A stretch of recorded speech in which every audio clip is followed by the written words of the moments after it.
Well, today I'd like to talk about Korea, which has been on our agenda in the United States since the 1950s till now.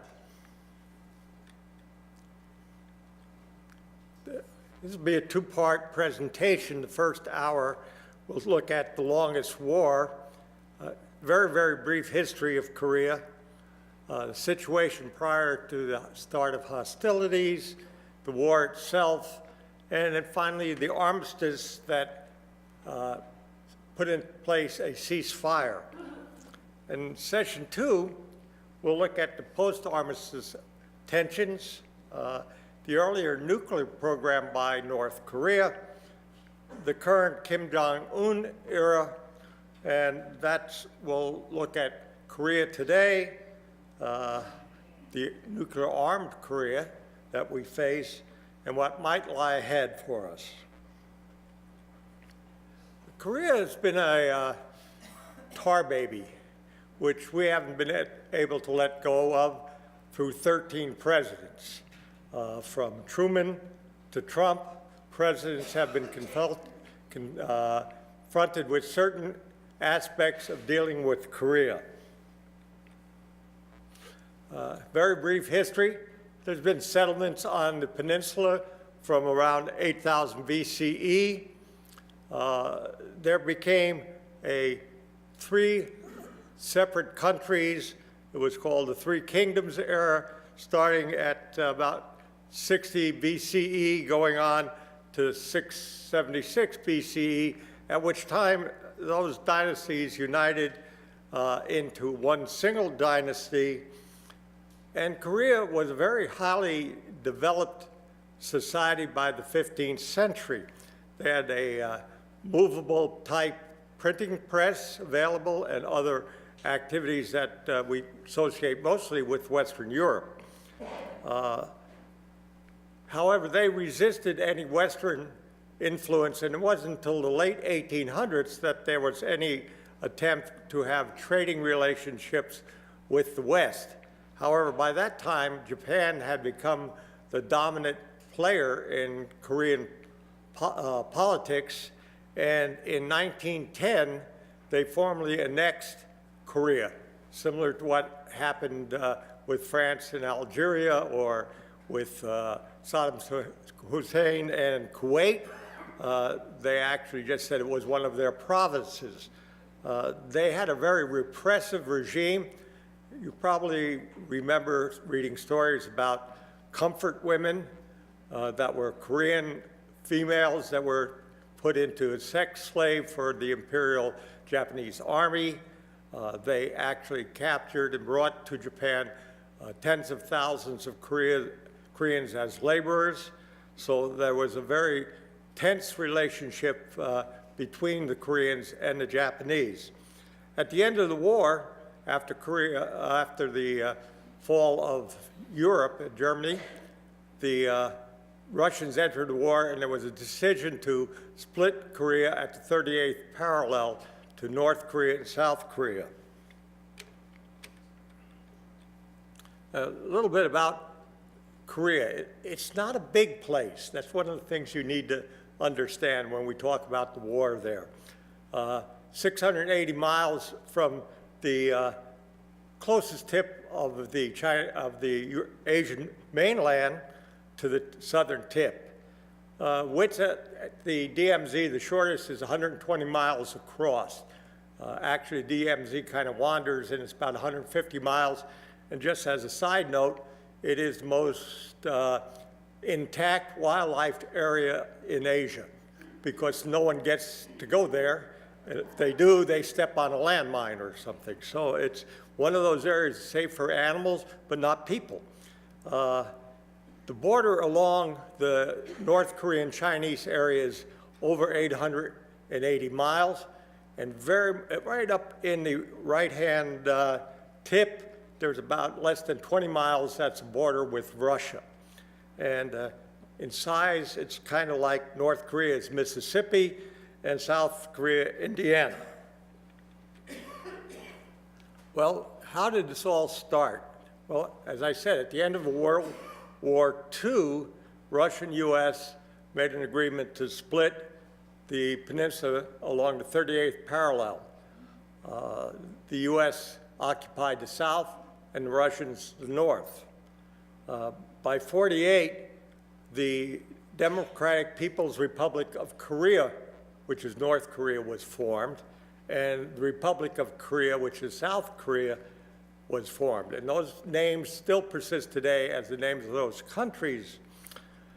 The UN, which was overseeing the process in Korea, tried to hold an election to unify the peninsula. The North refused to participate, so then the UN refused to recognize the North as a separate entity. However, it wasn't peaceful in the South. There were a large number of communist supporters or sympathizers, and there was actually a rebellion against the occupation by the United States. It's estimated that over 75,000 civilians were executed or killed during that period from the end of the war to the start of the Korean War. It was a very uneasy truth. There were cross-border skirmishes between the North and the South, and it was at best a period of unsettled times. This is a picture of a mass grave in a South Korean prison that are suspected communists. There was no such thing as due process, let me point that out.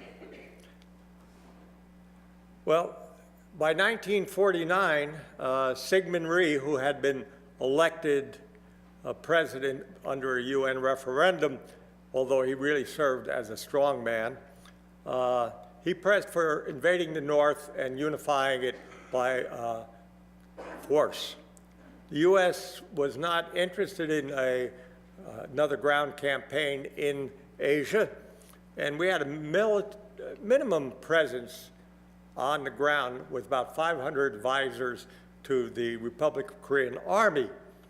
That army was about 100,000. It was poorly equipped, poorly trained, and poorly led. And we would only provide light weapons, rifles. There were no tanks, there were no heavy artillery provided to the South Korean Army. Well, North Korea, under Kim Il-sung, the grandfather of the current ruler, was backed by the USSR, and they didn't really want to get into a ground war either, and they resisted those requests. But unlike the United States, they did create a very sizable and well-trained, well-equipped armed forces, about 400,000 in the north. Well, in June 1950, the war started. Over 89,000 North Korean soldiers poured over the 38th parallel into South Korea. What did we do? Well, the first thing we did the next day was convene the Security Council of the United Nations. Now, very fortuitously, the Russians had boycotted the Security Council over the ceding of communist China, which the United States and Western powers vetoed, and the government on Taiwan at that time was holding the seat for China, which was a permanent member. UN then voted that very day to authorize a military response, and eventually 22 nations got involved in war in Korea on the side of the United Nations. They selected General Douglas MacArthur as the overall military commander. He was overseeing the occupation of Japan at the time. He had available to him just 4 undersized, under-equipped divisions. And the Republic of Korea's army disappears. Of the 100,000 people in the army, there were about 25,000 in units that could be identified and deployed. Truman downplayed this as not being a war, that it was a police action. And I think from that day, we stepped on that slippery slope where we no longer employed the part of the Constitution that requires Congress to declare war, and we have not declared war since then, but we fought many of them. And he linked the action that we were taking to the halt or the spread of communism, which was the Truman Doctrine. What was going on at the time influenced what happened in Korea. The post-war, we saw the Soviet Union, Russia getting involved in Greece and Turkey, and a couple of weeks ago we had a discussion about Turkey, and remember the presenter said that the United States chose to return the remains of the Turkish ambassador who had died in the United States to Turkey on the battleship Missouri, which then sailed on into the Black Sea, showing that we were not going to allow Russia to take over those countries. Truman announced his doctrine saying we must stop the halt the spread of communism. We decided to have a Marshall Plan to rebuild Europe. Russia explodes its first nuclear weapon. China, the nationalist government is displaced by Mao and the communists, which allowed to that boycott in the UN that I referred to. And then by 1949, we had created NATO. Our focus was Europe, not the Pacific at that time. And we had even pronounced at the time that the Korean Peninsula was outside of the communist containment zone that Truman had decided to put in place, but that quickly changed with the invasion. Well, there was not a capable force to resist the North Koreans' advance, and over a 40-day period, which was dubbed as a rearward advance, not a retreat. The ROC and the U.S. forces slowly got pushed back till in August. They were around the port of Busan, and that became the Busan perimeter.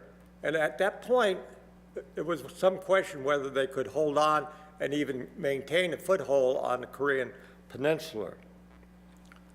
Well, MacArthur, not one to sit idly by, goes on the offensive at this point.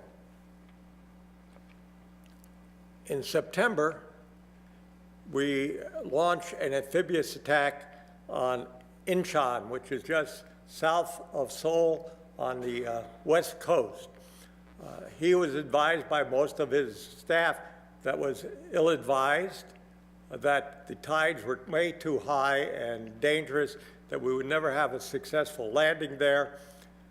But they were wrong, and he was right, and the landing was extremely successful, and it placed a large force behind the main lines of the communists, which had stalled around Busan on the east coast. Simultaneously, with the addition of added forces into the Busan perimeter, there was a breakout. So in September, the North Korean faced a large force pushing out from the southeast and from the west coast, and they had at that time been pretty well hit by our bombing, and their supply lines were cut. And by 1950, Seoul, who had fallen to the north, was retaken. The capital there will be exchanged hands 4 times during the war. North Koreans, then predominantly a U.S. force took it back, then the Chinese took it, and then the UN forces took it back. So you can see that city was pretty well devastated by the end of the shooting war. And by October, the UN forces had advanced to the vicinity of the Yalu River. The Yalu River is the main border between China and Korea. Now, in October, the communist Chinese had some small units fighting with the North Koreans. There were particular skirmishes or resistant points were an irritant to MacArthur, but Truman had, quote, ordered, unquote, MacArthur not to advance to the Yalu on the fear that the North Koreans would be supported then by the Communist Chinese. MacArthur relied on his own military intelligence, which said that they would not enter the ground war, the Chinese would not enter the ground war. The CIA initially supported that assessment, but had then changed it and said they would probably enter the war. They had about 1 million-man armed forces stationed in China along the Yalu. Well, Truman's intelligence proved wrong. He advanced towards Yalu in November, had pushed almost at some points to the border with China, and had, in a sense, disobeyed his instructions. And on November 25th, 300,000 Chinese came across the Yalu River and caught the United States UN forces in surprise. Now, that we had pushed rapidly, but remember when I said that the whole peninsula at that point is about 620 miles, so we got about 300 miles into North Korea. It's not a huge area, and we had a very rapid advance. But winter was setting in, and weather really took its toll on our retreating forces. You've probably watched some of the winter games. Korea is 70% mountains. Only 30% of the land mass would be called plains, and you saw the brutal conditions, winds, low temperatures in the mountains, and that's what the UN forces were confronted with. And on top of that, they were not well equipped. They mostly had field jackets, and those who've been in the military know that they're a light jacket and ponchos, and they had leather boots, not very good in the snow. Just a side thing, in 1952, when I deployed to Korea, we were still being issued World War II canvas leggings as part of our equipment. So we weren't very modern in our ability. During that winter, the UN forces were pushed back. There were many, many casualties due to frostbite. Vehicles were not properly winterized, and they would break down. And so it was another period in which we were making a rearward advance, I guess. This is a map that shows where stalemate finally started to occur. The Chinese forces with North Korean support moved south of the 38th parallel.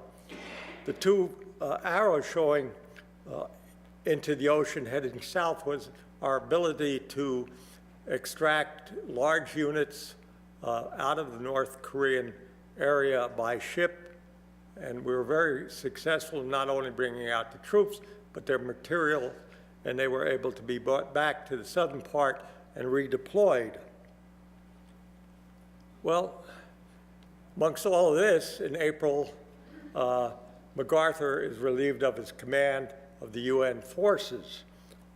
Now, why was he relieved? Not because he failed to follow Truman's directive about advancing to the Yalu, but basically because Truman and MacArthur had a different view of the war and its outcome. Truman was quite willing to negotiate a settlement. He wanted out of Korea as an active war. He didn't insist that they would unify the Korean peninsula, and most of all, he would not authorize the use of atomic weapons. On the other hand, MacArthur couldn't see anything short of military total victory on the peninsula, he favored using air forces into China.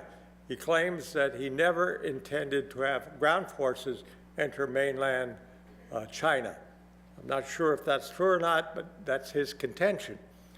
But mostly he wanted to employ nuclear weapons against China. And that was not a starter on part of Truman. Well, after he was fired, I remember this quite well, he came back to the United States as a hero. He was a hero. He was a five-star general, fought gallantly in the Pacific, but the rivalry between he and Truman just continued, and later on between he and Eisenhower. He was briefly considered to be a presidential candidate, but that never took off, and he never really got into the primaries, and Eisenhower actually then became president, and he died in 1964. And I'm not sure if many of you out there remember the ballad about old soldiers never dying. It's a British ballad. And that became very popular, and it was because of his use in his farewell address to Congress, where he said, "Unlike the old soldier of that ballad, I now close my military career and just fade away. An old soldier who tried to do his duty as God gave him the light to see that duty." Well, he didn't really fade away. He was quite active afterwards, but he did fade away from the military scene. Well, by mid-1951, this is just a year after the war starts, it kinds of stalemates on the ground. There was a large contingent north of the 38th parallel of communist China and North Korea, and UN forces to the south that fluctuated during the next several years, but never really changed in terms of its total strategic setting. And we entered into what might be considered a trench warfare, modern more trench warfare than World War I. And when I was there, my personal experience was living in trenches and bunkers along that line with an occasional foray across to annoy the communists, or the communists coming over and annoying us. But in the air, it didn't slow down one bit. What was known as MiG Alley brought the Russians into the war, although initially they denied having any involvement, but later on they admitted to a loss of about 300 pilots in the battle. We had air superiority. The F-86 Sabre jet, although a slightly better aircraft than the MiG-15, probably was not the main reason that they lost 792 aircraft to our 76. Probably the skill of our pilots was much greater than those of the North Koreans, Chinese, and Russians. We dropped lots of bombs, 635,000 tons. That's more than we dropped in all of the Pacific War and World War II. It's a little misleading in the fact that most of the war, heavy bombing didn't really take place until towards the end in Japan, because we were fighting a island warfare type situation. But that still is a large number of bombs, and that excludes, of course, the atomic weapons that we dropped in Japan. The proportionate destruction of North was greater than that of Japan in war, with the exception of those two atomic weapons. Well, by June of '51, as I said, the stalemate occurred, and that lasted until July '53, when the war armistice was signed. Panmunjom is shown there. That's the now peace village, where the peace talks took place. They began in July of 1951. Peace talks were between Communist China, North Korea, and the United Nations. The United Nations was represented by the United States, so that what you had was South Korea was never at the table of those negotiations. nor signatory to the armistice. Well, it took many years to hammer out that armistice. One of the major sticking points was prisoners of war and the return of prisoners of war. There were UN and US prisoners, South Korean prisoners, and large numbers of North Korean and Communist China prisoners. And how they would be repatriated was a major sticking point. But the agreement then did end up, and we have now DMZ. It still exists across Korea, separating the North and the South in the general vicinity of the 38th parallel, where it all started with. Well, what did this armistice mean? It was to set in place cessation of hostilities until a final peaceful settlement is achieved. Unfortunately, that peaceful settlement has never been achieved. But it also established the DMZ, which you just spoke of. That's about a 2.5-mile wide zone today. It put in force a ceasefire. It did repatriate the prisoners of war, and it precluded the introduction of additional conventional weapons and nuclear weapons to the peninsula. What it did de facto was create 2 new countries, and by 1991, the UN recognized that, and both North and South Korea then became members of the United Nations. Just a summary of who participated. Of course, South Korea and the United States had the largest forces. Australia and the United Kingdom had a sizable force there, and even Luxembourg sent a company of infantry to the war. There were some humanitarian forces, non-combat. 5 countries, Denmark, for an example, sent a hospital ship to support the UN operations. There were many major engagements during the war. It was a short war, but a lot of fighting went on. As I mentioned, Seoul changed hands 4 times during the war. If it weren't for the Battle of Pusan perimeter, which was successful, reinforcement of that garrison would not have taken place. That occurred in the fall of 1950. I just mentioned Chosin Reservoir, which was a major battle in North, which involved the Marine 1st Division and some Army units. They were, in fact, in December, evacuated out of port there and brought down into the southern combat area. The next 2, Battle of Heartbreak Ridge and Porkchop Hill, were fought after the stabilization of the lines in 51. And those Heartbreak Ridge was a major battle in which the U.S. forces finally gained control of 3 high grounds with steep valleys through a combined heavy artillery and tank attack that destroyed the supply of North Korea, but didn't advance anything strategically. It still was essentially the stalemate lines that we had in 1951. Actually, my view, these were 2 battles that show the bravery of the forces that fought, but in a way it was a waste of that bravery.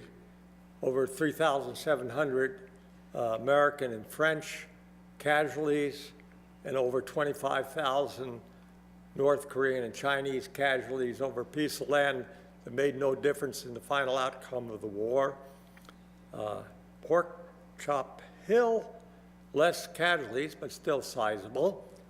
And it ended about 4 or 5 days before the armistice was signed. You'll have to judge what the purpose of that type of fighting is. Okay, a lot of people, short war, but lots of casualties, 135,000 or more South Koreans. The U.S. sustained over 33,000 killed. The UN overall, which had smaller forces, over 3,000 killed. But when you look at the North and the South, 215 North Koreans and over 400,000 Chinese. Their manpower and their philosophy of war is a lot different than those we use, and they will commit forces continually in an attempt to wear down an opposition force, and they suffered for that. 172,000 South Korean, U.S., and UN killed during the war. But look at this, 615,000 North Korean and Chinese in that short war over a small piece of territory. But that all pales into significance when you look at what happened to civilians during that war. Estimated that 15% of the civilian population was killed, 2.7 million civilians.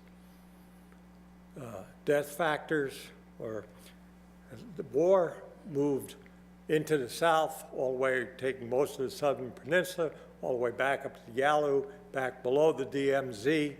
Those shifting battle lines just caught civilians in areas constantly. Neither the North or the South had any tolerance for what they thought were civilian sympathizers, and there were mass executions. And in the stalemated portion that lasted 2 years, we literally carpet bombed North Korea, inch by inch, mile by mile. And civilian casualties were horrific during those periods of time. It's a photo of Korean women looking for their dead ones.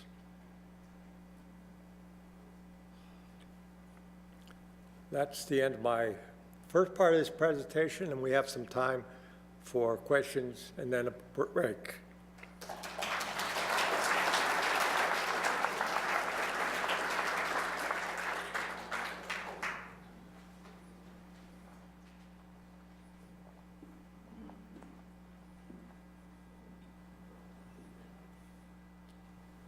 This is Ken. I've never been a fan of MacArthur, but looking at this, you think maybe we should have let him have his way. I wonder what it would be like today. If it'd be any different given the situation we're in with North Korea now, which will be a lot tougher to get out of, I think. I don't believe that in 1950 the mindset would have ever allowed us not to contest the invasion. And we did that under the flag of the United Nations, so we could have support. 22 nations felt it was worthwhile to enter into that type of thing. The problem, I think, extends from, and we'll talk more about that in the second session, of what happened after the armistice and why we never could achieve that lasting peace that was envisioned in the armistice. Hey, Lester, this is Bob. I'm back here. Oh. I apologize for the length of the question, but the question really boils down to this.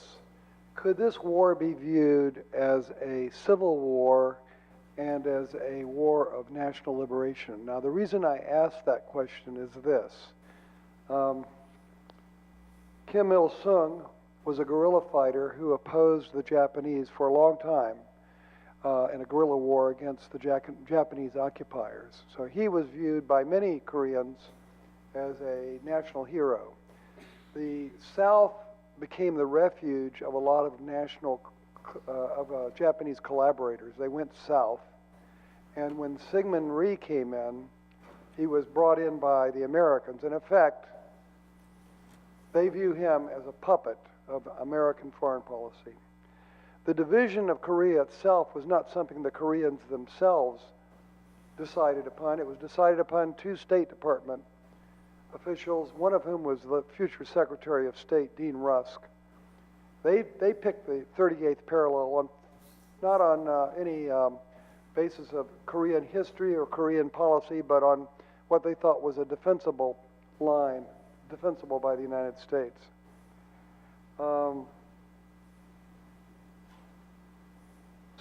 And I think the last point, and I'm a little vague on this, there was, as you alluded to, there was a revolt in the South, and there was at one point a party, and I'm sorry I'm vague about this, a political party formed in the South that had, in the eyes of the Americans, too many communists in it, and we refused to recognize it.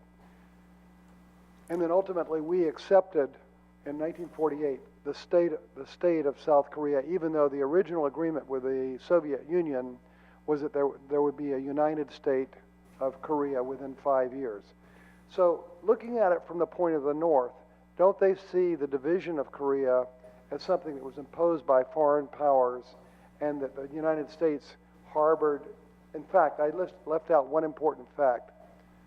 Immediately following the war, 1945, our general, Lieutenant General Hodges, appointed Japanese colonial officials as the provisional government of South Korea, the area in South Korea.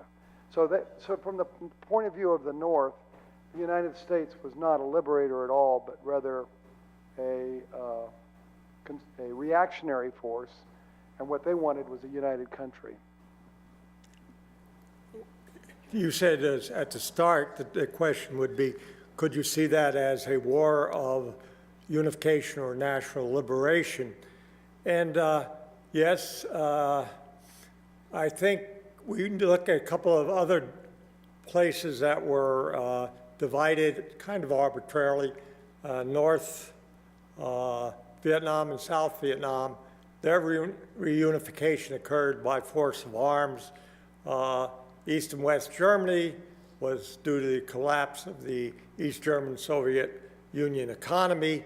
So yes, that is possibly what was going on to reunite. And I do believe you're right in that in the North, or during the war with the support of the guerrillas against the Japanese, that Kim Il-sung was much more accepted.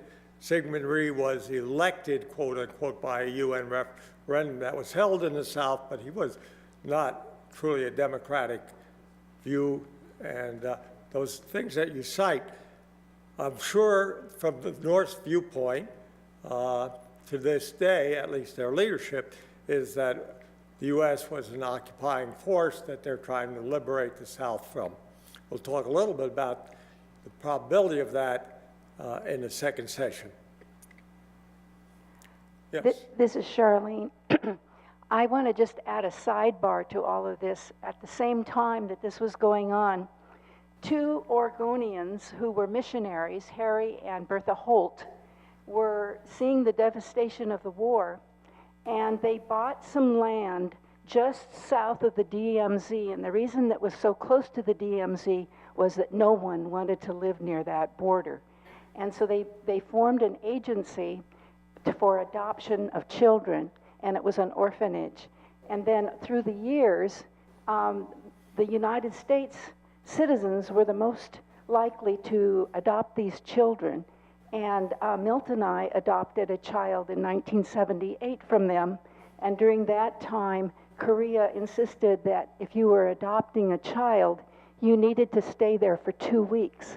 And we thought that was sort of a burden, but we were so glad because we had the opportunity to spend 2 weeks there and see the countryside, see their customs and things like that.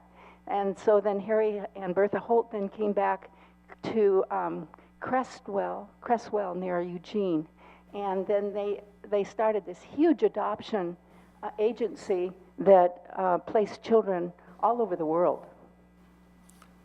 There were a lot of adoptions of Korean children by U.S. families post-war, and we have a rather strong Korean community in very many places in the United States. I think there's, in Salem, there's a Korean church, but yes, that was a different place, and the war in the South is different than the North currently.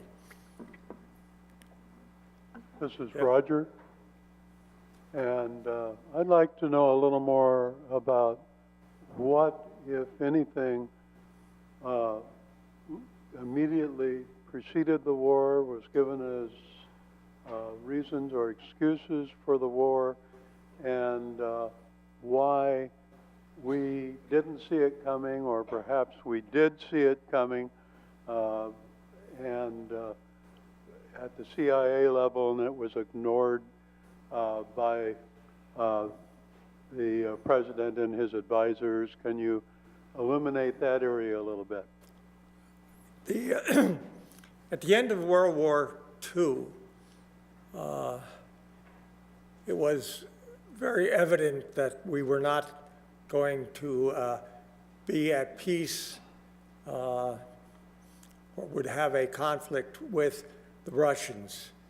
And I think that at that point, the United States both went into a military disarmament mode, but their focus was strictly on that European brand of communism, and there was less interest in the Pacific theater. Japan was occupied. We were developing, and at that point had developed a constitution for Japan that would be more democratic, quite democratic in fact. And I think that there was never a real discussion within the administration of what was going to happen in Korea. It was, war ended and something had to be done by Korea.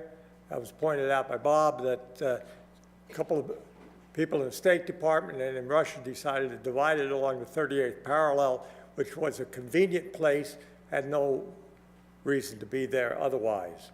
So I think it was a neglectful type of attitude about the whole Pacific theater that allowed us not to be aware of what was going to happen. We were more interested, I believe, politically to keep the South from invading the North than we were concerned about the North invading the South.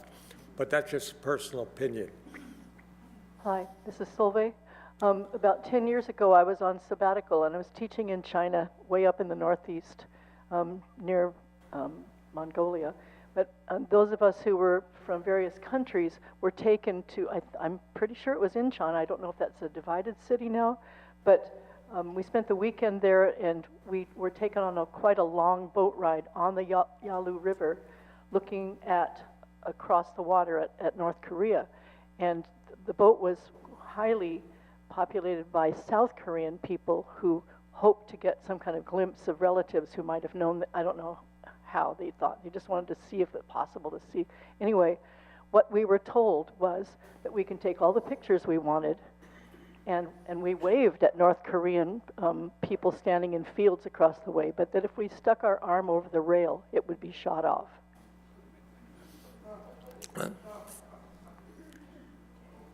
Lester. Yes. Don over here, front. Oops, okay. Thank you for your excellent presentation. I just kind of have to take the opportunity to protest the insanity of war, and it makes me very upset even to, look at those casualty numbers. And usually we've been lied to by an administration, or we now, of course, make lots of money when there's war. And so, at the same time, I've got the highest respect for anybody who served, especially those who gave their lives, but I'm just really tired of our glorification of war. And I see us coming full circle now. Now we've got a foreign policy where we're going to go it alone because we're so great and we're so powerful. And we need to pump lots more money into the military because people, of course, that's where we make money and increase our production. So, nothing negative about your presentation, but I just have to state how uncomfortable it makes me to even watch these presentations and in my indication kind of continue to glorify the war. So I guess that's not a question, but anyway, I needed to say it. Well, I would say that maybe more discussion of that after the second half of the presentation. But my intention was not to glorify war, but my intention is that you have to understand that the people who fight the war on the ground and in the air and on the sea are doing what their countries have asked them to do and which they have accepted responsibility to do. And no way do I feel that if you're anti-war, that correlates to being anti-military in terms of their service and what they do. Military in the United States has not entered into war on its own volition. It's always been done by our civilian leaders.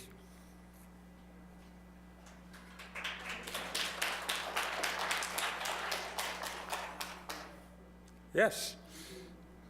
Jeanette, and I think, you know, those pictures that we've seen, maybe we need to see those to be reminded of the horror of war, but they are awful to look at. But, you know, one of the things I noticed in Washington, D.C. is that the Korean War Memorial is a really sobering place.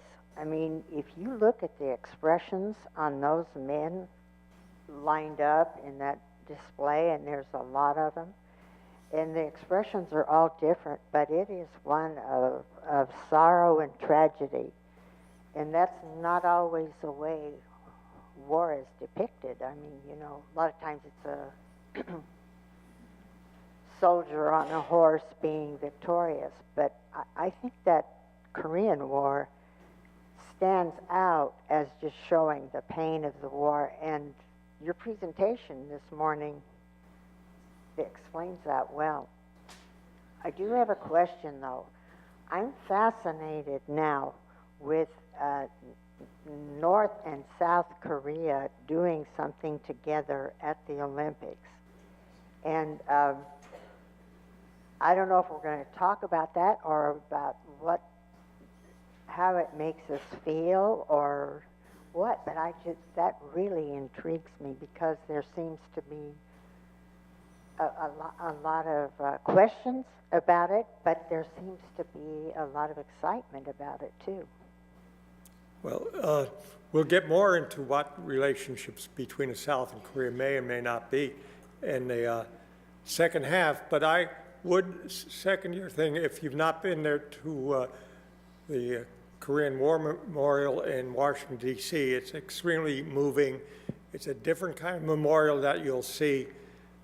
I mentioned that in the turn of events in the winter of 51-52 that the U.S. forces and UN forces were wearing field jackets and ponchos. And now depiction of those soldiers with their ponchos moving, in fact, that was basically on the, after the Chinese invasion being forced back.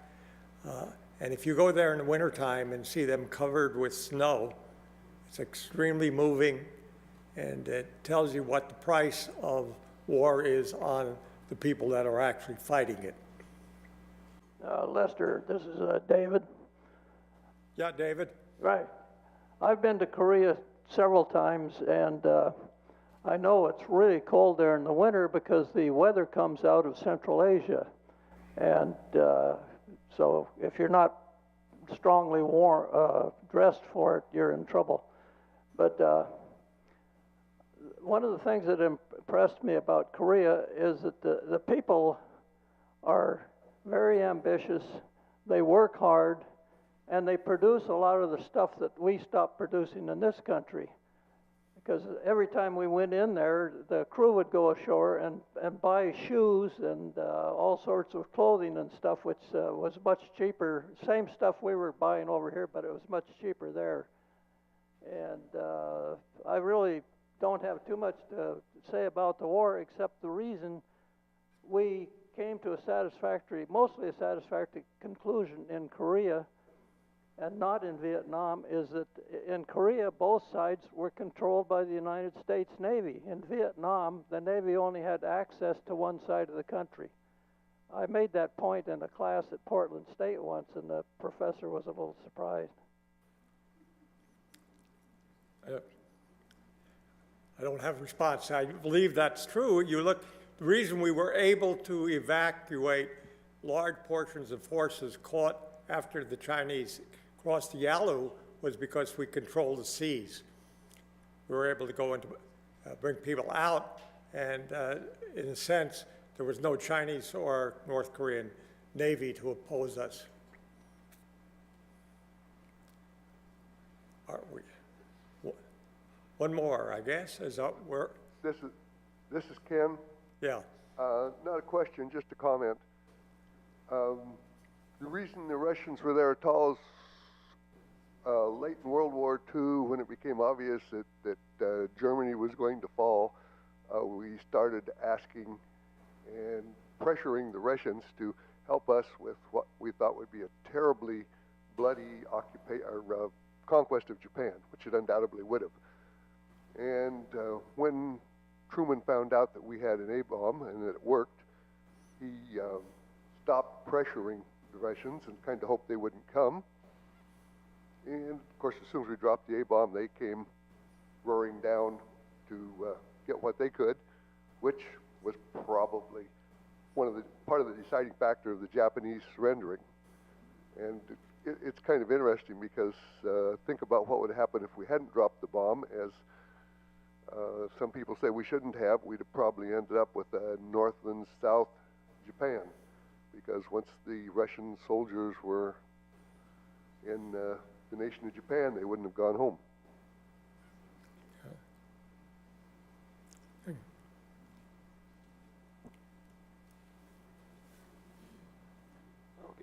Why don't we just make one more question here? Okay.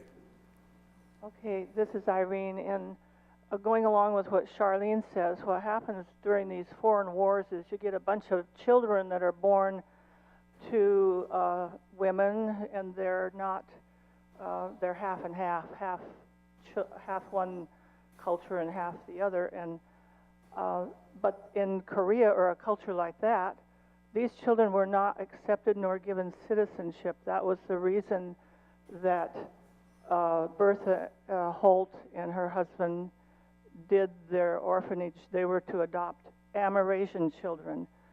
But the effects of this in a war situation is it goes on to the next generation. So many children are still the result of the war, even if they're full-blooded Korean. And so I have 3 adopted Korean children that are full-blooded Korean. And one of them works in Busan area, and I visited a couple times, and it's amazing to me how this country has recovered. Amazing, very successful, a big economy in the world. It's just amazing how adaptive some cultures are, and that's one of them. Yes, but there is that issue of people who are Western plus Korean in their parentage and adoption. But I also would point out that if you look at 6.7 million civilians killed, there are a lot of orphans also in that particular group. Yeah, children are part of the price of war, that pay the price of war. Thank you. All right, let's take the 10. My second part of this presentation will be the war continues. Yes, we had an armistice, but technically there's never been a settlement or a peace agreement. So technically we have been at war as part of the UN forces. since 1950s. And I look at this today as slowly sliding into the abyss of a potential nuclear war. Well, didn't last long after the armistice for things to start to unravel in Korea. We, the United States, broke the Armistice Agreement first. Provision in the Armistice Agreement about introduction of new nuclear, new conventional weapons and nuclear weapons that were prohibited. In 1956, we unilaterally withdrew from that provision, stating that the North Koreans were getting new armaments from Russia, and that probably was accurate, but that was what we said was the purpose of withdrawing. And 58, we introduced the first tactical nuclear weapons. For those who don't know what a tactical nuclear weapon is, it's an artillery shell, for example, with a small nuclear warhead, or short-range battlefield-type launched vehicles with nuclear warheads. Not very practical, not very useful, but that's what we had at the end of the war. By 59, we had put in cruise missiles with nuclear warheads that could reach both Russia and China. By 63, the North Koreans formally asked Russia and China to help them develop a nuclear weapon. The Russians and Chinese deny they ever responded. We'll see later on that that is probably not accurate. And the tensions between the North and South continued. It was a little allude to the fact that it was not settled whether the North and the South really were on opposite poles or that their leadership was. By 68, one of the major instances was the capture of the Pueblo, which was a reconnaissance ship or a spy ship, if you would. That was in news recently, celebrating the 50th anniversary of that event. That picture actually was one that was shown on national TV. The crew was captured. They were imprisoned for almost a year. They were not well treated. They were repatriated, I believe, in December of that year.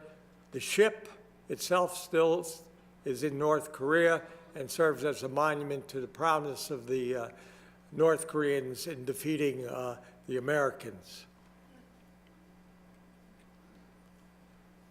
Between 70 and the 2000, there were many cross-border actions, firefights, shelling of the north to the south, a lot of naval clashes, a South Korean naval vessel sunk by a North Korean submarine, and all of those kept bringing the United States into conflict. There were servicemen killed, helicopters down, etc. But by 2003 through 2004, there seemed to be some de-escalation of those tensions. Russia and China entered into the political arena saying they wished to help, and there were talks. They were referred to as the Six Nation talks that would have included Russia and China, South Korea and North Korea, the United States and Japan. And those talks went on and off over several years. North Korea offered to freeze its nuclear production of particularly nuclear weapons-grade munitions, and we offered to help North Korea with energy supplies and civilian-oriented nuclear development. But by 2004, all that peaceful talk and actions went down the tubes. North Korea, which had signed onto the Non-Proliferation Treaty, withdrew. The issue was referred to the United Nations. The United Nations issued many resolutions and sanctions during that period. It's kind of interesting because all of those could have easily been vetoed by either China or Russia, but they were not. The question always is, in so voting for them, do they enforce what the resolutions or the sanctions call for? And that probably is not what their intent was, but they're certain their intent was not to show that they were against sanctioning the actions of North Korea. North Korea then starts testing nuclear devices, and finally a new leader emerges. Kim Jong-un era, the third in the Kim line of succession, and he has been their leader since 2011 to today. We don't know a lot about his early life. First of all, he's the youngest child of Kim Jong-il. Kim Jong-il had two other male offspring, and I believe three female, but Kim Jong-un was born to his latest or last wife. Not sure I can tell you exactly how their social system works, whether there's a marriage and divorce or anything like that.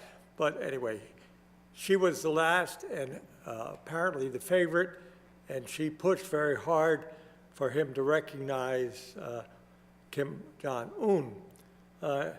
He was thought to be born in January of '83. There's no celebration of his birthday at this time in Korea. Some indication that he might have been as a teenager in Switzerland at a couple of private schools. I read one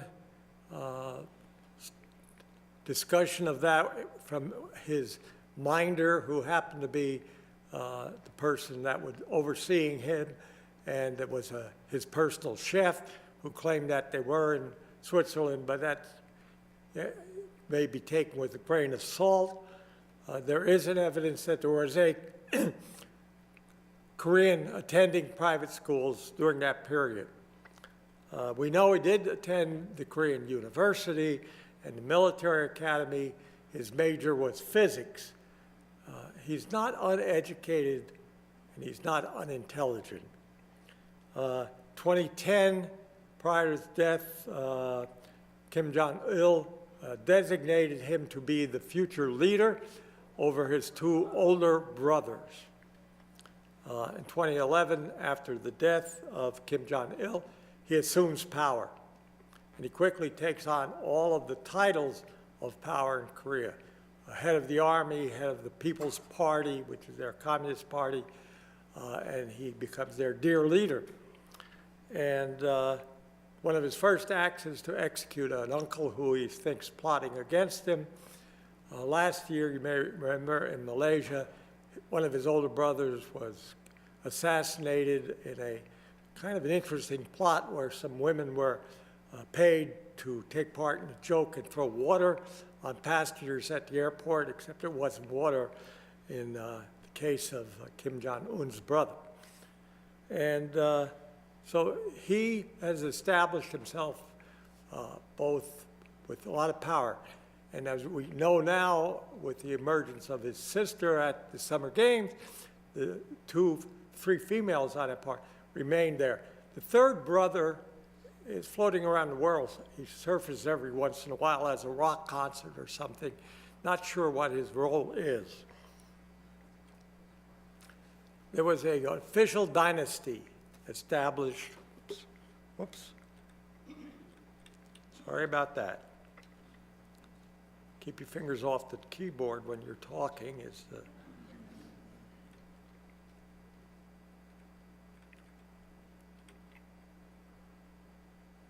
get there soon.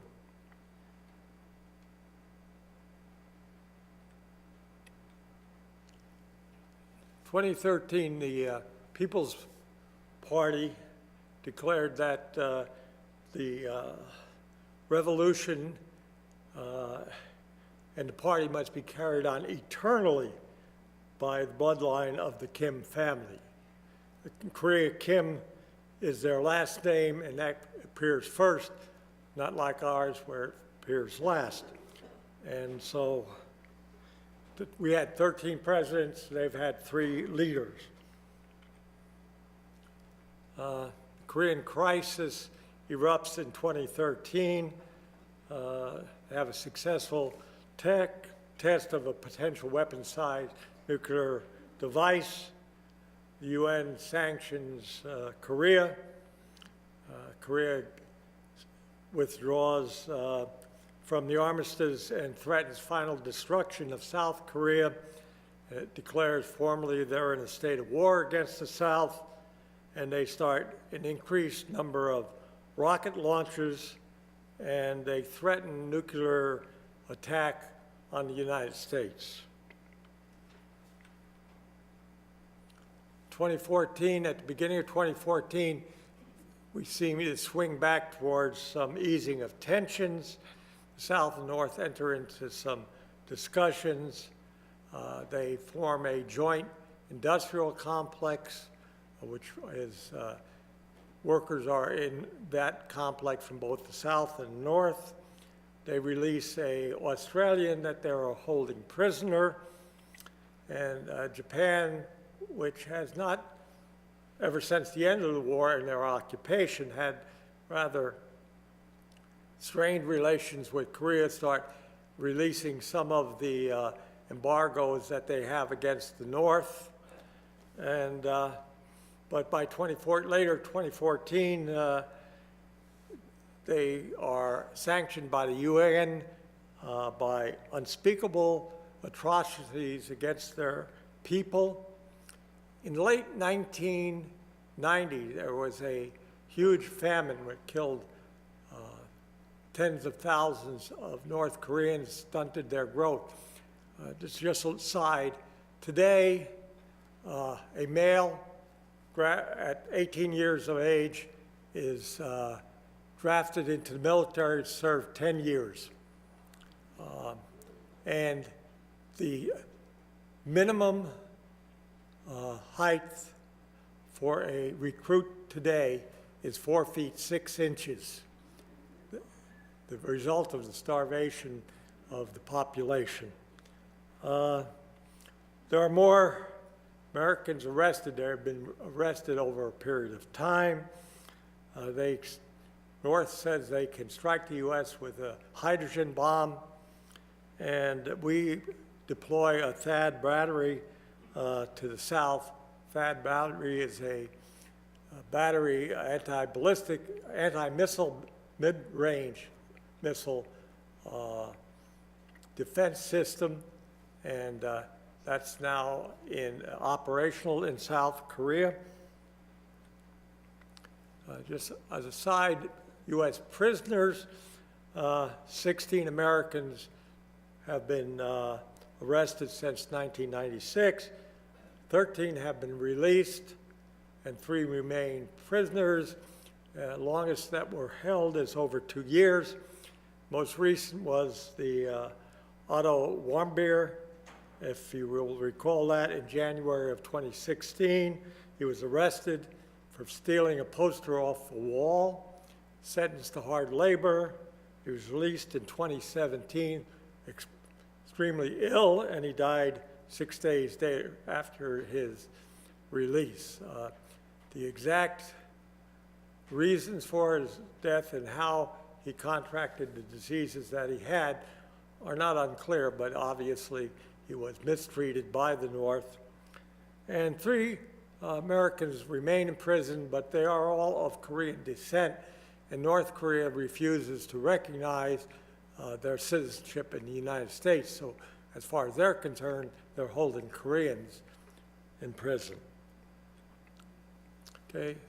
nuclear program, which seems to be the major focus of what's happening today, if you remember, they asked in the 60s for some help to build nuclear weapons, but in fact were supposedly denied. However, in '56, the Russians had already started training North Korean scientists and engineers. In 1962, the Koreans opened their first research center for nuclear weapons or nuclear research. 78, they started mining uranium on the Korean Peninsula. It's 85, they opened a processing factory. You've probably all seen pictures of them. There are masses of centrifuges that are used to change the ore into weapons grade fuel. In 85, they do sign the non-proliferation treaty, which they've abridged, but they were not ever in compliance. There was a time in which they had suspended nuclear fuels production, but by 1980, they were they're on their way of building their first nuclear weapon.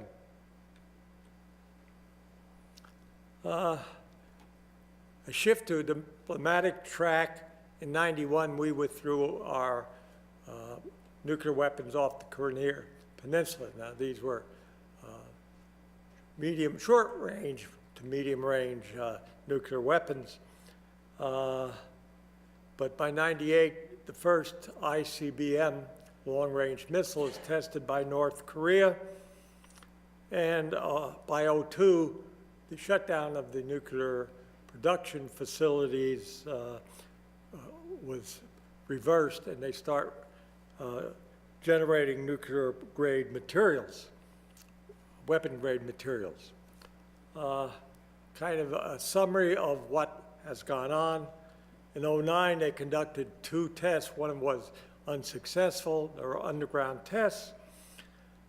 By 2013, they test a larger device. By 16, they are testing 2 devices of much larger capacity, and they claim to have a rocket capable of launching those. One of the questions that has always been of interest is that nuclear weapon that they're developing capable of being mated to a rocket for a delivery system? They claimed in 2016 that it was. There was some confirmation that may be true, but in general, we were still hearing that it'll be several years before they have that capacity. By 2017, they test some very large nuclear devices underground. One they claim is a hydrogen bomb.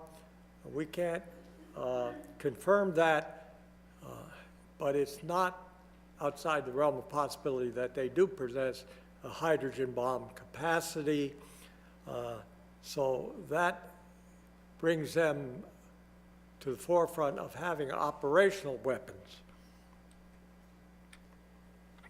Missiles, which are the other side of the equation, because you have to have some way to deliver your weapon. They were testing and deploying short-range missiles from '76 on to '88. By 1990, they were testing their own designed and built missiles.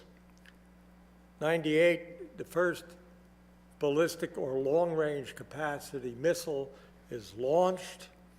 Some of these launches were based on putting satellites into orbit, opposed to saying they were weapon-type missiles.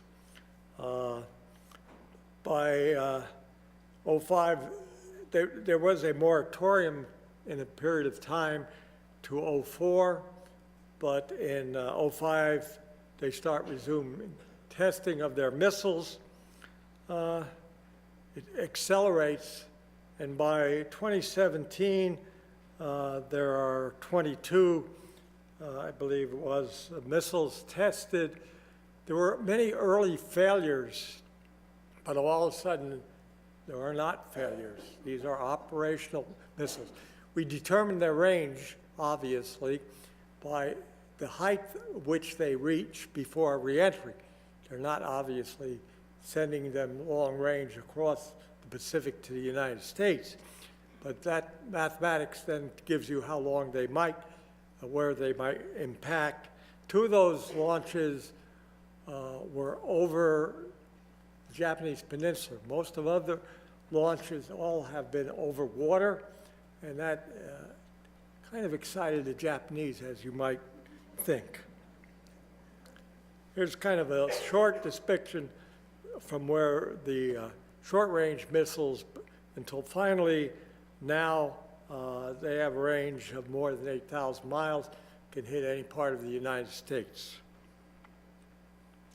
They're not only active in nuclear warfare capability, but they also are very active in cyber. May of last year, there was the WannaCry action, which took hostage many governmental and private activities, held those, and then a smart young kid figured out how to defeat that particular threat, but North Korea used that to extract ransom and continue to do that. And as always the case, defense lags offense, and I'm not sure about what capacity we have to stop all of those threats. There is some thought they have an anthrax program. Several of the defectors have anthrax antibodies in their blood, indicating they had been inoculated against anthrax and possibly working on a development. That would be rocket launch, but there really be a short-range threat, not a long-range threat. Well, Korea today is quite different than it was in the 1950s. South Korea has a very vibrant economy. It's very westernized in its products, whereas North Korea is a regimented society controlled by the government in all its actions.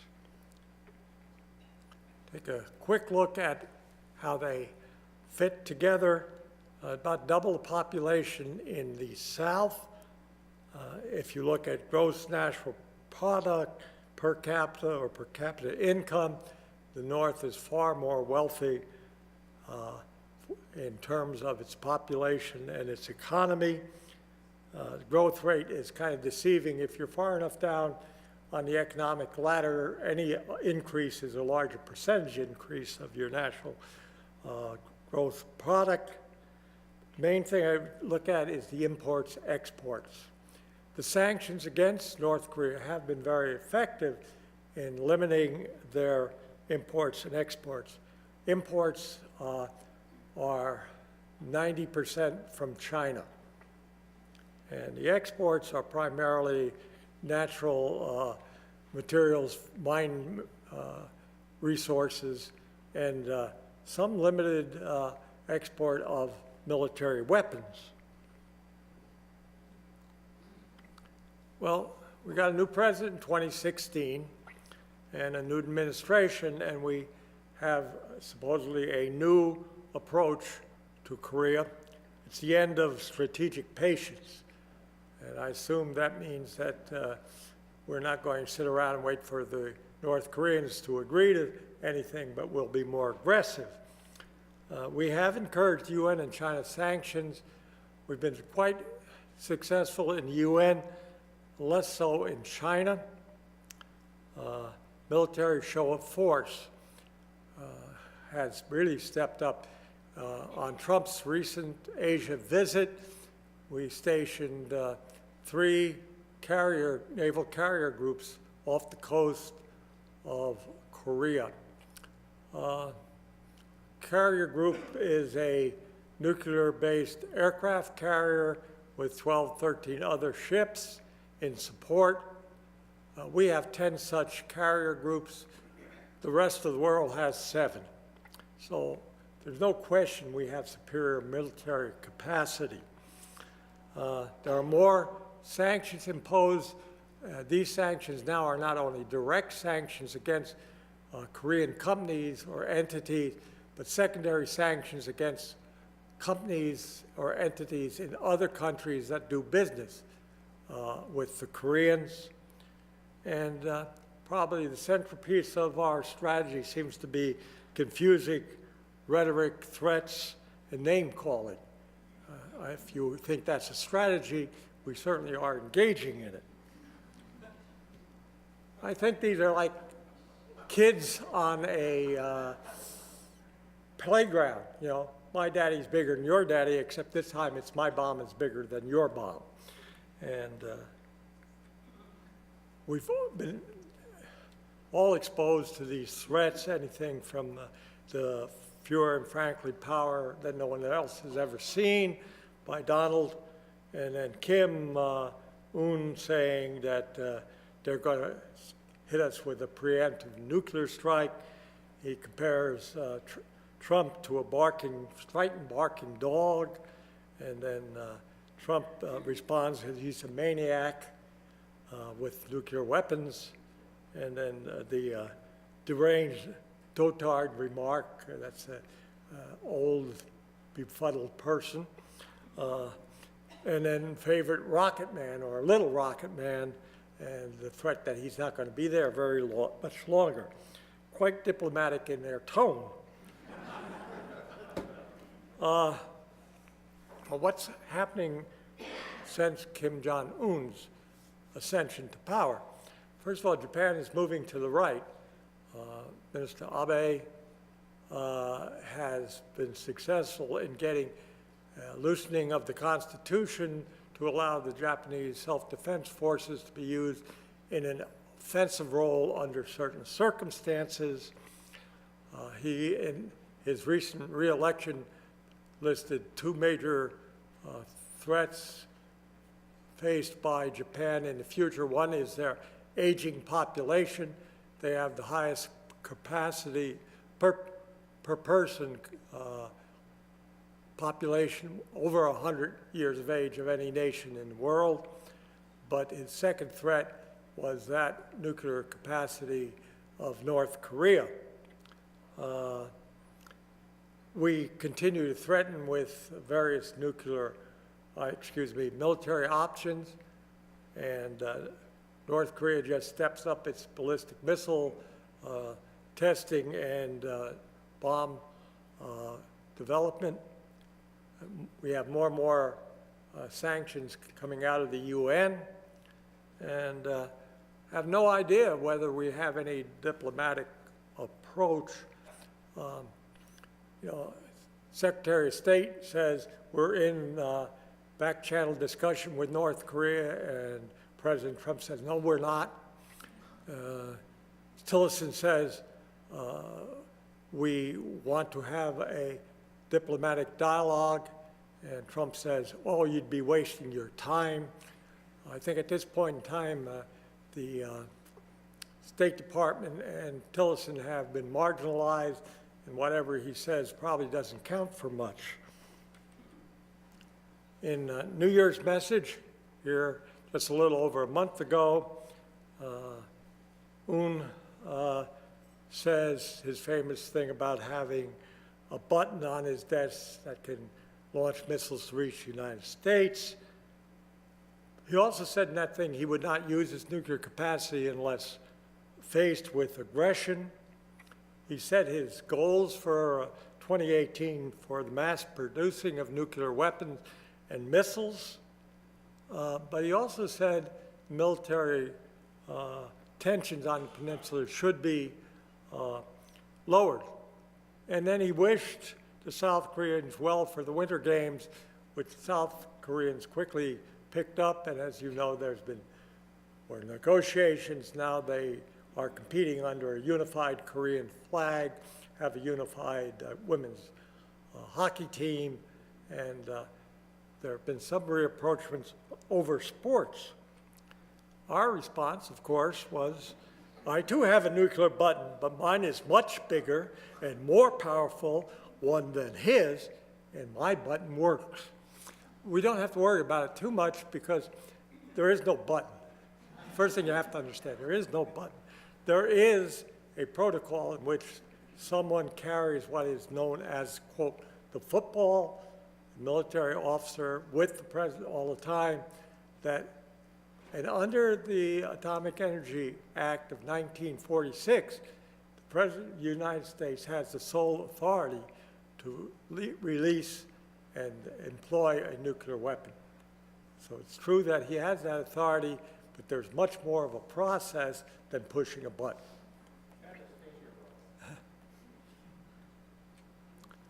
Well, China doesn't seem willing not to support North Korea, and we want to know why. First of all, I believe they think we are a hostile threat aimed at regime change in North Korea. North Koreans see that giving up their nuclear weapons will not guarantee there won't be regime change. Omar Gaddafi in Libya, the fact that in Iraq, the Saddam Hussein did not have a nuclear program, but we said he did, and we went in for regime change. So North Korean probably do not believe we want a continuation of the current dynasty. If they withdrew their support, which includes energy sources and food, the North Korean government could implode. It's a dictatorial government held by military power. If that happened with an 800+ mile border between China and North Korea, large numbers of North Koreans could flee to China. And perhaps if there was an implosion of government, reunification with the North would occur, and putting a U.S.-backed force closer to the Chinese border. Their foreign office has said what they want is to achieve that peaceful settlement that was envisioned in the Armistice Agreement. They say they would favor a North-South reunification and a demilitarized non-nuclear Korean peninsula. Personal opinion is that reunification is highly unlikely under current circumstances because a unified democratic South with a totalitarian North doesn't seem likely to be an outcome that will occur. There's a big question out there is there an honest broker? And if there was one, would we even use it? I know that we probably don't take Putin's offer recently to negotiate a settlement as one of those we would believe would be in our favor, although maybe the president would. I'm not sure about that.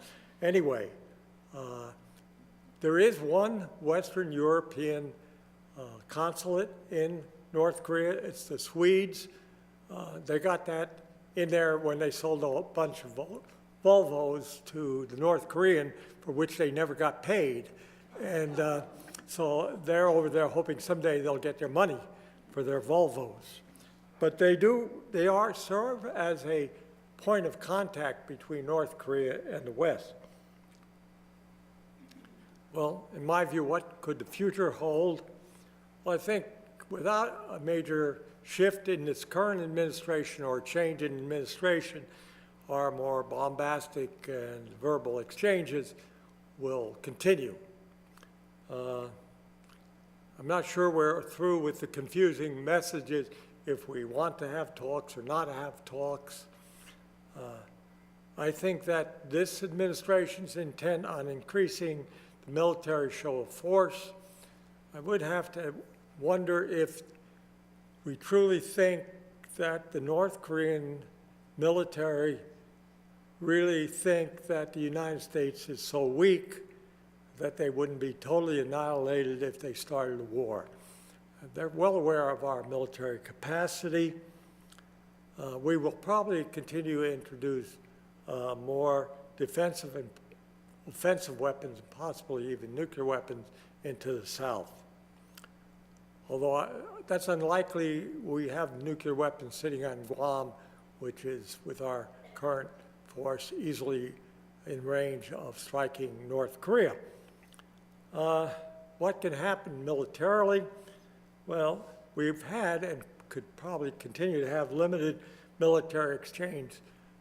During joint exercises, often North Korea decides to fire artillery shells into the south, usually in areas that are not heavily populated.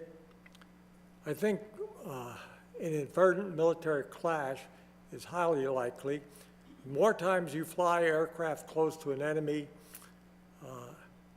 possibility that somebody will misinterpret their orders, fire on it, and even if not a direct hit on that aircraft, for example, the reaction is going to be retaliation, and that could really trigger the start of a war. We talk about a preemptive strike against the Korean missile and nuclear forces. Highly unlikely. I doubt if we even know where they are, and our ability to conduct a successful strike certainly at best would be problematical. We could have a major non-nuclear war again on the peninsula. Hard for me to see if that occurred, how it would not escalate into a nuclear exchange. Now, I have not received any request from the current administration to offer my strategies, but in case that some of you are in contact, I'll let you know what I'm thinking.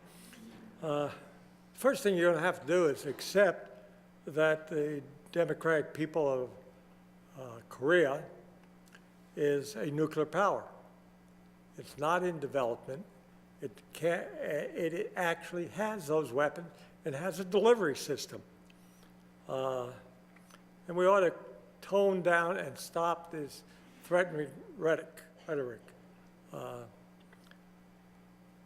The joint exercises, which have been a major irritant to the North with the U.S. and the South, should be scaled back. In fact, the South Koreans have asked for a moratorium and scale back of those exercises. The United States has indicated it's not interested in such a strategy. The international community, we attempt to bring it in, but we really have to make a better attempt. We can use economic pressures. I think that Iran came to the nuclear talks based on the sanctions against their population. We have to develop some type of dialogue without a starting point that you have to get rid of your weapons before we will talk to you, because that's not going to happen. China and Russia are players, and we need to, in fact, include them in these talks. And I think the key is to allow the North and the South to work out their problems and stop interfering with the solution of those problems. If we continue our belligerent approach, there may be a war. And the course of a war is not borne by the commander-in-chief. The cost of war is borne by the military and their loved ones, by civilians caught in those wars, but mostly borne by the children. Korea, Vietnam, Afghanistan, Iraq, Syria. Lest we forget the price of war. Those 5 little children that you saw at the opening of the Winter Olympics would lie among that dead group of children. War is always the option for those that don't have to fight it. Thank you.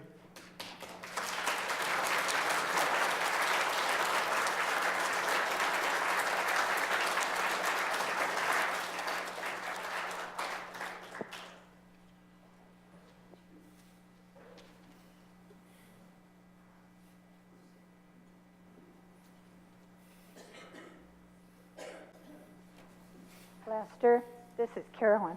Yeah. I want to thank you for your excellent presentation. You have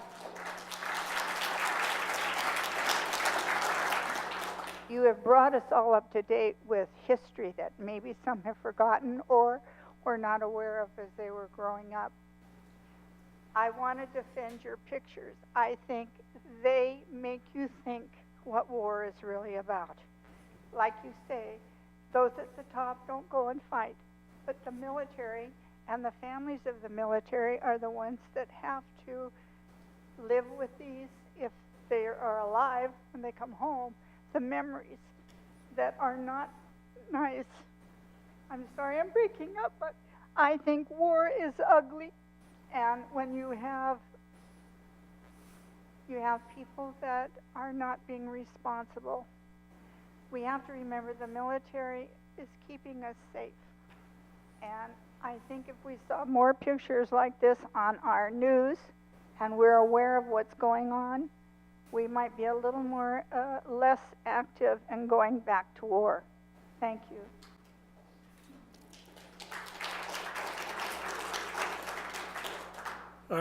You have to understand, I spent 28 years in the military. I'm not a pacifist, but I want the civilian leaders who have control of us entering a war to understand what the cost is and if that cost justifies the purpose of entering that war. Hi, this is Roger. I just wanted to endorse the last speaker's comments about the ugliness of war. My older brother was killed in Korea.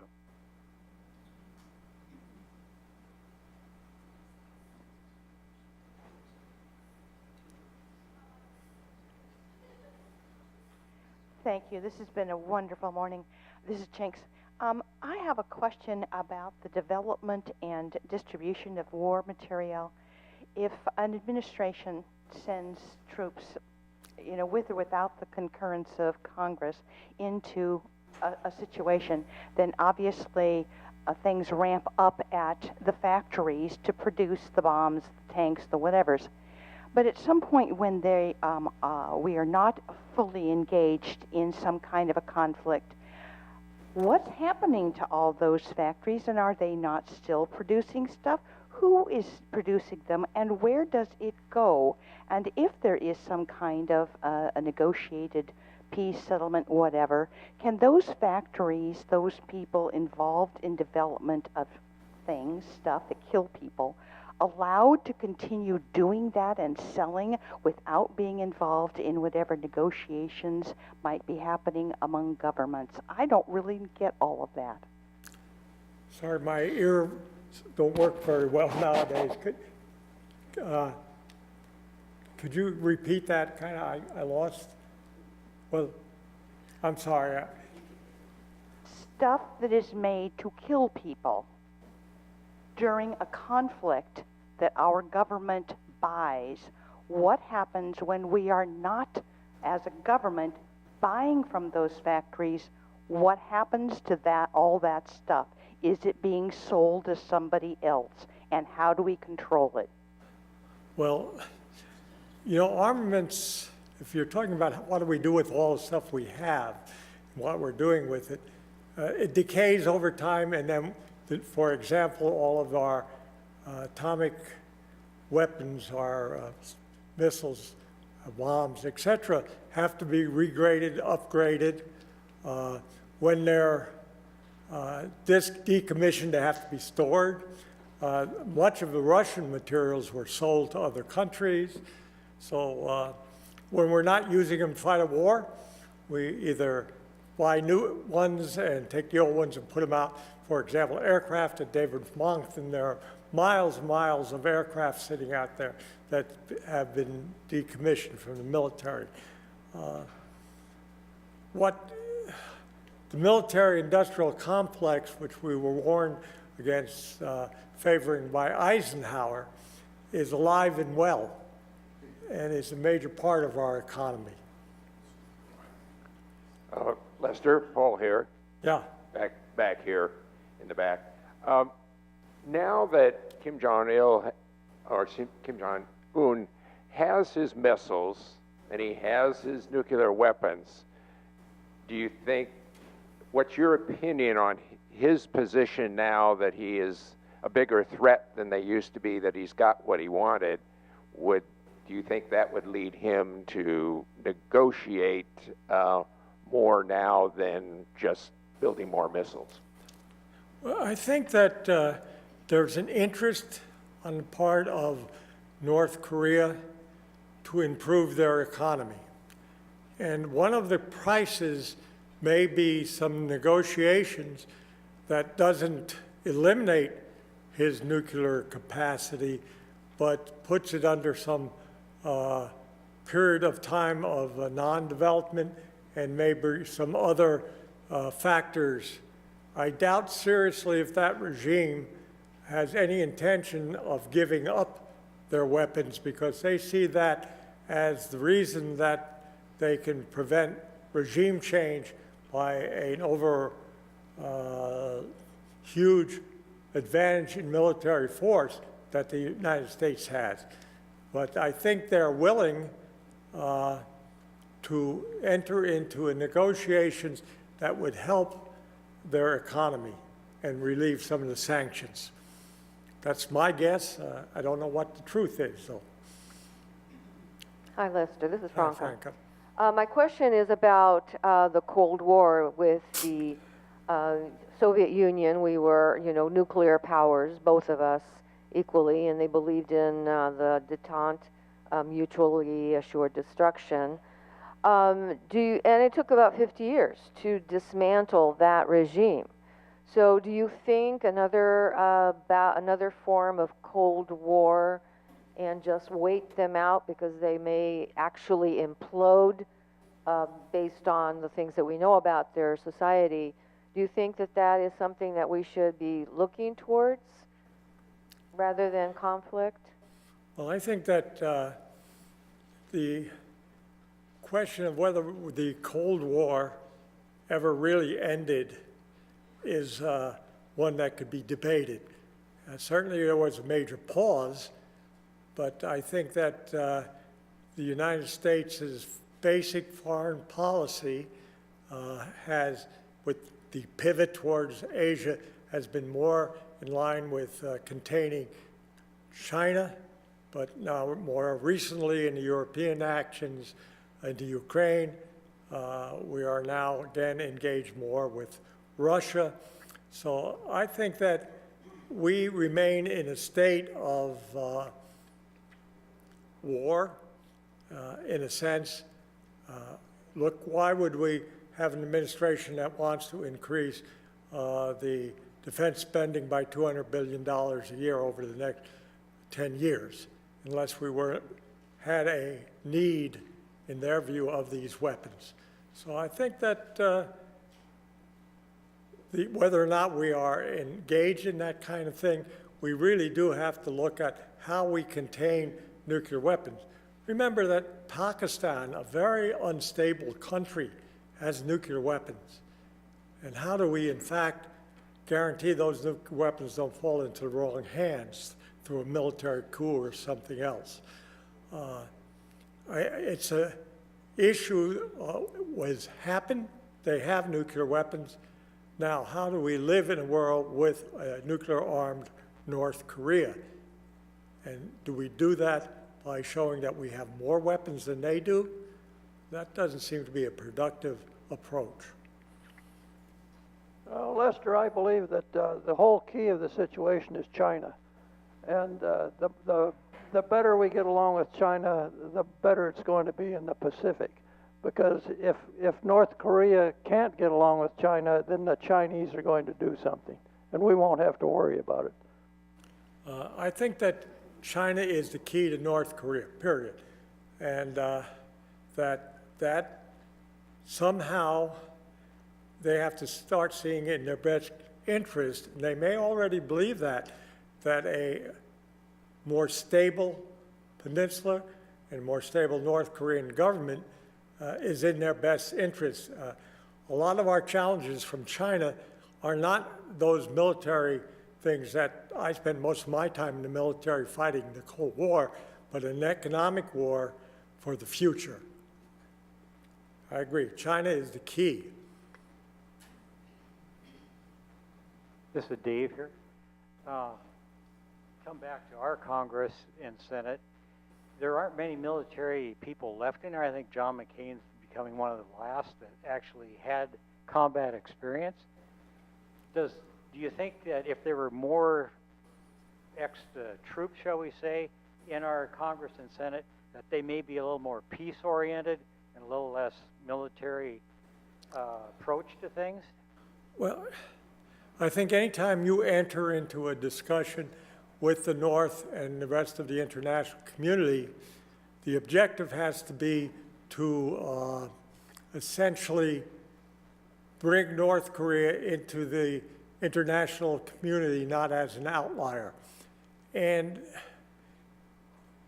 the threat of military action is always the backdrop of whatever negotiations, but they can't be the center of discussion. The discussion would be, how do we reach an appeasement between the two sides? Not like prior to World War II, but in fact, what is it? Negotiations always is what is it for me and what's it for the other side, and some compromise is reached that doesn't suit fully each side. And we have to enter that way, and we're not going to become a disarmed country anytime, so our military prowess, but then you have to ask, how effective is that military in terms, or then if it was that effective, why are we still in Afghanistan? Lester, in my introduction, I used the words bright, articulate, and possessing wit. You didn't disappoint. Thank you so much for today's presentation.